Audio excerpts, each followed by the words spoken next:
When you hear gambling addict, is this who you imagine? Or maybe this is more what you picture. What if I told you that you're right, and also very wrong? You see, these are the stereotypes. People that look like they have a gambling problem. But what about this person? Or how about this one?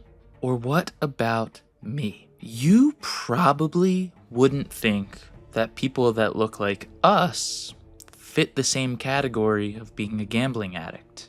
We look normal, full of life, but underneath the surface, there's millions of us that are struggling with a full-blown gambling problem. And the sad truth is, it's all by design. Let me take a moment to tell you my story. I wasn't always addicted to gambling. Gambling started as something harmless, something fun. But before I knew it, it had total control over me. I started out doing daily fantasy sports contests with my friends. We would talk about it all day, then we would place our bets on the contest, and then when it was over, they'd be happy whether they won or lost because they had fun. But me, no matter what happened, I wanted to do it again. So my friends would bet the 7 o'clock games and they'd be happy, but then I'd be at the 10 o'clock games and the midnight games, and I would keep going until I reached the point that I was so tired that I'd pass out. And this was just when I was 18. It continued to get worse, and it started becoming regular sports betting as soon as I could possibly access it. So I was 19 years old with a bookie, a sports book with cryptocurrency, and I was going into debt for the very first time. What started out as something small became a situation where by the end of my gambling, I could be listening to the sound of a slot machine spinning in my pocket through my headphones, and I would know based on the sound alone how much money I had won or lost on that spin. It became compulsive, it became ridiculous, and the last day that I gambled, I created 6 months worth of debt working 70 hours a week in one 12-hour sitting at a casino. It was only then that I thought maybe I should give this up. And look, I'm not alone. This is happening to millions of people. And it's not just by accident. It's not a failing by these people. There are forces at play that are designed to make us think that gambling is totally normal or even harmless. In 2018, the Supreme Court struck down PAPSA, allowing states to have the right on whether or not they wanted to legalize online sports betting. What followed was a wave of legislation that made gambling accessible from the comfort of your own home. It didn't matter if I was out at a club with friends, on a dinner date with a girlfriend, or just avoiding my family at home. I was always, and I mean always, seeking to get away from the present moment and get that extra hit of excitement. I was gambling for 8 hours a day. I used to tell myself that I was gambling to win big and be able to travel the world, doing whatever I wanted, whenever I wanted. But when I would go and travel the world, I'd find myself in a familiar setting. The bathroom.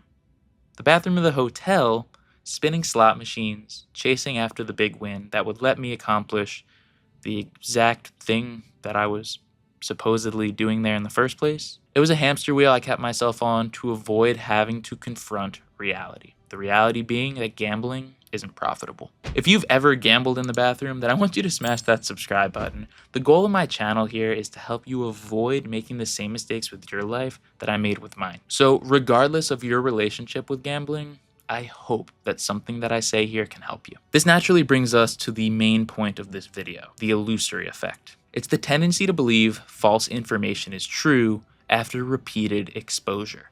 Just think about how often you see gambling ads today. They're everywhere. TV, social media, billboards, and even bus stops. They tell you that you're going to win big. The obvious issue here is that the games in the casinos are all mathematically designed for us to lose in the long run, including on sports bets. There is a house edge on everything. That's why the casinos exist. Yet, when the messaging is saying, you're a winner, here's free money, come be a big shot, and you're seeing that messaging every single day, numerous times a day, it actually starts to sound like a promise that could be realistic. If we continuously get exposed to this side of gambling, we're going to believe that this is the reality. What the commercials aren't showing you are the millions of people spinning slots right this second, desperately chasing after losses to try to pay back money that they've borrowed for the sole purpose of winning big and capturing a dream that they can never actually reach. We can't put all the blame on the advertisements, though. When it comes to painting the false reality of gambling, there's other factors at play.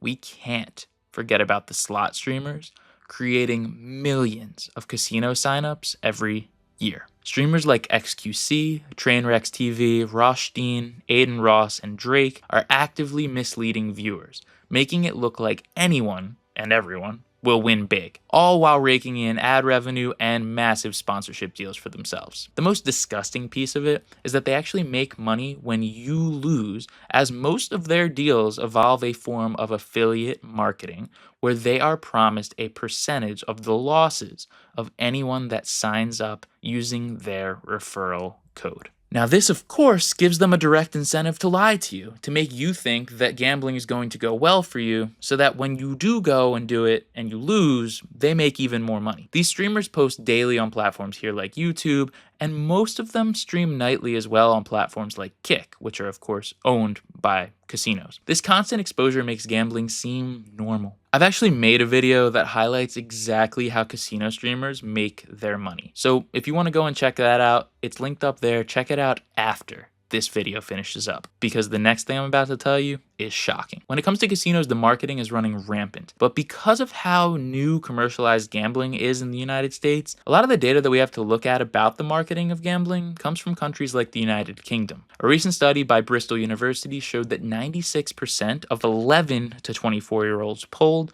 saw gambling ads in the past 4 weeks. In 2018, the UK gambling industry spent £1.5 billion on marketing. That's 7 times more than what Procter & Gamble spent on marketing their products that year. Listen, this marketing is working. The industry's gross gambling yield continues to rise every year with the increased ad spend. That same study from Bristol University found that during the opening weekend of the Premier League, there were 10,099 gambling messages, unique gambling messages, 7,000 of them during the broadcast alone. Every ad break had at least one gambling ad. Even on Sky Sports News, there were 600 gambling messages that appeared in just 2 hours, and the nearly 2,000 social media ads posted that weekend by the betting companies had a total of 34 million impressions. In my honest opinion, the most alarming thing about the gambling advertising is that casinos are pretty much allowed to say whatever they want to say. They are treated as entertainment marketing, so they're not held to the same standards of truth that, say, a brokerage firm would be when it comes to talking about the financial risks involved in the activity. Casino commercials just have to tell you to call them if you have a problem, which no one thinks they have a problem. One study found that 94% of problem gamblers will never actually do anything about their addiction. 92% of the social media ads mentioned in the Bristol study were content marketing ads that breached advertising regulations because they weren't clearly labeled as ads. They display as memes, but when you go to click on the profile of the person who posted, you find out, oh, it's not a guy with a good sense of humor, it's a multi-billion-dollar casino. And oh look, a free play offer. Wow.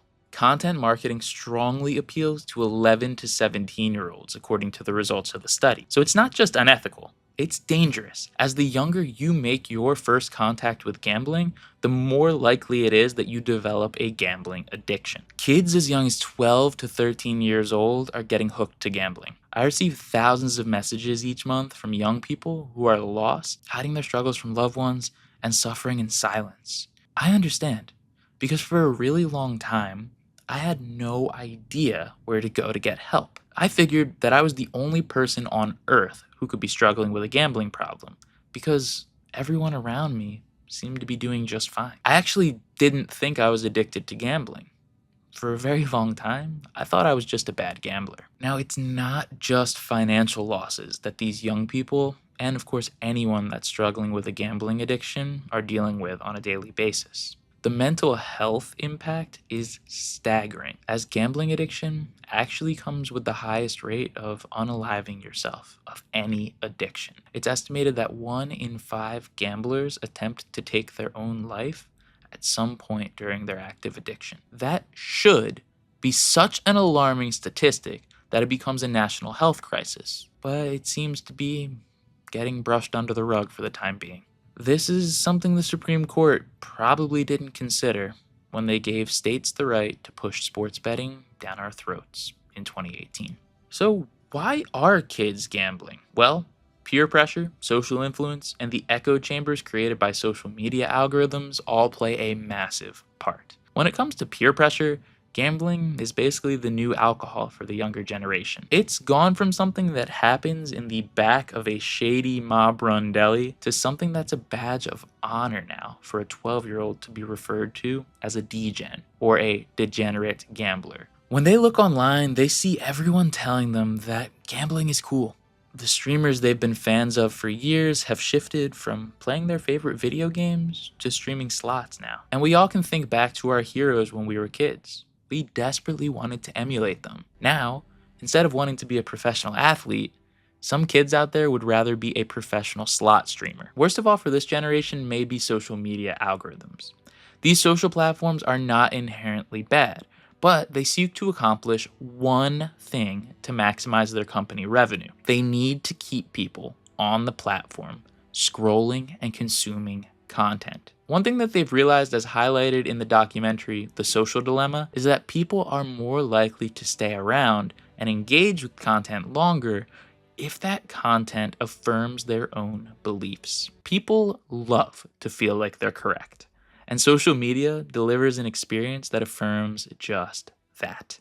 Sure, there's content out there telling you that gambling is harmful, like this video that you're watching right now. But there's also content that shows the highlight reel of streamers and gamblers out there. Well, if someone has the preconceived belief that gambling is profitable and they want to be a professional gambler, the content that will resonate with them most is content showing gambling wins. So the algorithms feed them those highlight reels, and in the mind of the viewer, it's just creating a guarantee that they'll win big gambling. Because every single video they see is affirming their preconceived belief. The echo chamber effect is likened to confirmation bias, and confirmation bias is addictive. Who doesn't like being told that they're right? Okay, so what's the solution? Well, myself and some others believe that we need to treat gambling advertising just like we treated the tobacco industry's advertising. Remember when cigarette ads were everywhere? I don't, because I wasn't born, but I've seen videos of it. They were eventually banned because of their impact on public health. Gambling ads need to follow the exact same path. That decision was only 5 years ago. That's the frightening thing. What's it going to look like 5 years from now? I think these products have the potential to become significantly more addictive and dangerous in a very short period of time. This isn't just about regulation. It's about protecting the most vulnerable among us. We need to hold the gambling industry to the same standard we hold other businesses when personal wealth is at risk, instead of allowing them to continue the illusion that gambling is a surefire way to riches. If we don't act now, the consequences will be severe. We'll see more kids struggling, more families torn apart, and more lives ruined, all for the sake of profit. And the worst thing about all of this is that it will become the new normal. This isn't just a game. It's a battle for our future. And it's time to take a stand. We are going to figure this out and fight back. If you want some more insight into the real reasons that Vegas always wins, then watch this video. And until we figure everything out, let's just keep getting better together, one day at a time.